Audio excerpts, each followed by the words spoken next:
Hi guys, how's it going? My name is Tom Lasher-Walker. Welcome to One Man Mixology. This week's episode is dedicated to a drink called the Hand in Glove.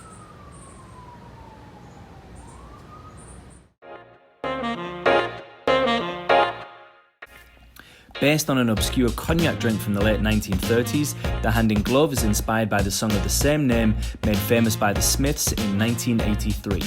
Originally a drink that was light on base spirit, the Hand in Glove substitutes cognac for Scotch, which is at the front and centre in this loosely based Rob Roy variation. For our recipe we use 2 ounces of blended or Highland Malt Scotch and half an ounce each of Lillet Blanc and dark Creme de Cacao. Stirred over ice, strained into a chilled cocktail glass and garnished with an orange twist. Guys, thank you so much for watching. I hope you enjoyed the episode.